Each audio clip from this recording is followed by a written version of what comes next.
नमस्कार दोस्तों, आज मैं आपको सुनाने जा रही हूँ भारत के सबसे महान योद्धा की कहानी। वो राजा जिसने अपनी मातृभूमि की रक्षा के लिए सब कुछ छोड़ दिया, जंगलों में भटकते रहे, लेकिन अकबर की बादशाहत को कभी स्वीकार नहीं किया। वो महाराणा प्रताप जी, जिनकी तलवार की धार और उनके इरादों की शक्ति आज भी इतिहास के पन्नों में जिंदा है। तो चलिए वीरता, त्याग और स्वाभिमान से भरी इस गाथा की शुरुआत करते हैं। महाराणा प्रताप जी का जन्म 9 मई 1540 को हुआ था। उनका जन्म स्थान था कुंभलगढ़ का किला, जहां उनकी पहली चीख भी दुश्मनों के लिए चेतावनी बन गई थी। उनके पिता थे महाराणा उदय सिंह और माता रानी जयवंता बाई। बचपन से ही महाराणा प्रताप जी बहादुर और तेजस्वी थे। एक बार जब महाराणा प्रताप जी केवल 12 साल के थे तो एक उग्र हाथी महल के बाग में बेकाबू हो गया। सब भाग खड़े हुए, लेकिन महाराणा प्रताप जी डटे रहे। उन्होंने उस हाथी की सूंड पकड़कर जमीन से दे मारा। दरबार में सब अवाक रह गए। तभी से लोगों ने कहना शुरू कर दिया था, ये बालक एक दिन मेवाड़ की रक्षा के लिए सब कुछ न्यौछावर करेगा। महाराणा प्रताप जी के पिता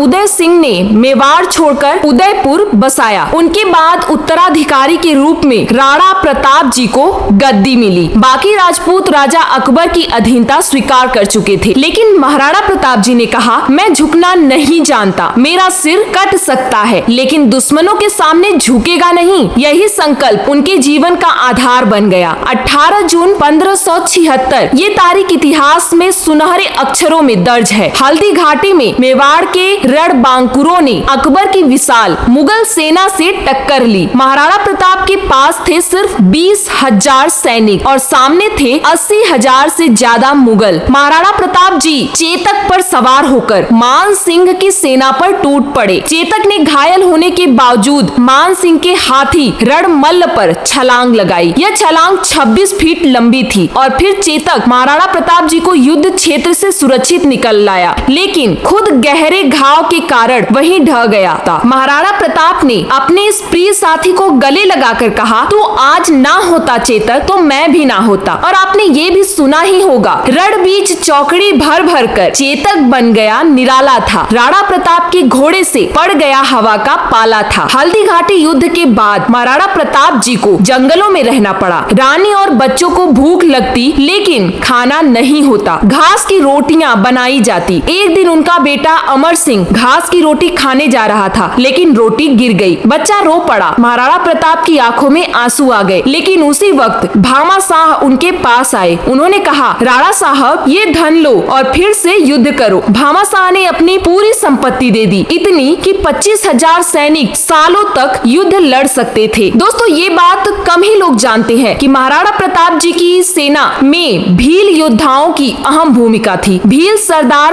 पूजा ने अपने काबिले के हजारों भील महाराणा प्रताप को सौंप दिए थे। ये भील जंगलों में पनाह लेते थे, वेश बदल जासूसी करते थे और युद्ध में भी सबसे आगे रहते थे। महाराणा प्रताप ने कभी जात पात नहीं देखी। उनके लिए हर सैनिक मेवाड़ का सपूत था। कहते हैं, अकबर ने कई बार संधि का प्रस्ताव भेजा। जलाल खान को राजदूत बनाकर भेजा गया। महाराणा प्रताप ने उनका आदर सत्कार किया, लेकिन जब जलाल खान ने अधीनता की बात कही तो महाराणा प्रताप जी ने तलवार जमीन में गाड़ दी और बोले, ये भूमि मेरी माता है, मैं इसे कभी किसी के सामने नहीं झुकने दूंगा। जलाल खान अकबर के पास लौटकर बोला, ऐसे इरादों को तोड़ना मुमकिन नहीं। महाराणा प्रताप जी की कद काठी सुनकर रोंगटे खड़े हो जाते हैं। उनकी लंबाई थी 7 फीट 5 इंच। वो जो कवच पहनते थे उसका वजन 72 किलो था। उनकी तलवार 25 किलो और भाला 80 किलो का था। दोनों हाथों में तलवार चलाने वाले महाराणा प्रताप जी रियल लाइफ सुपर हीरो थे। आज भी उनके अस्त्र शस्त्र चित्तौड़गढ़ संग्रहालय में रखे हैं। देखने वाले हैरान रह जाते हैं। 19 जनवरी 1597 में महाराणा प्रताप जी ने अंतिम सांस ली, लेकिन मरते वक्त भी अपने बेटे अमर सिंह से कहा, चित्तौड़ को आजाद कराना ही हमारा लक्ष्य है। कभी अकबर या किसी और से समझौता मत करना। उनकी आंखें तब बंद हुई जब उन्होंने अपने सैनिकों को शपथ दिलाई कि हम सिर कटवा सकते हैं, लेकिन झुकेंगे नहीं। महाराणा प्रताप जी का नाम आज भी साहस, बलिदान और स्वाभिमान का प्रतीक है। राजस्थान में तो हर बच्चे की पहली कहानी राणा प्रताप जी की होती है। वो सिर्फ एक राजा नहीं, एक विचार नहीं, भारत माँ का वो वीर सपूत जिसने अपने देश की मिट्टी को स्वाभिमान से सींचा। दोस्तों, इन पे एक शायरी लिखी गई है, सूरज का तेज भी फीका पड़ता था जब राणा तू अपना मस्तक ऊंचा करता था। थी राणा तुझ में कोई बात निराली, इसीलिए अकबर भी तुझसे डरता था। तो दोस्तों, कैसी लगी महाराणा प्रताप की ये गाथा? अगर उनकी वीरता और संघर्ष ने आपके मन को छू लिया हो तो इस वीडियो को लाइक और शेयर जरूर करें। और हाँ, कमेंट में बताइए कि अगली बार किस महापुरुष की कहानी आप सुनना चाहते हैं। याद रखिए, हम सब में महाराणा प्रताप का साहस और स्वाभिमान होना चाहिए। सिर कट जाए मगर झुकना नहीं।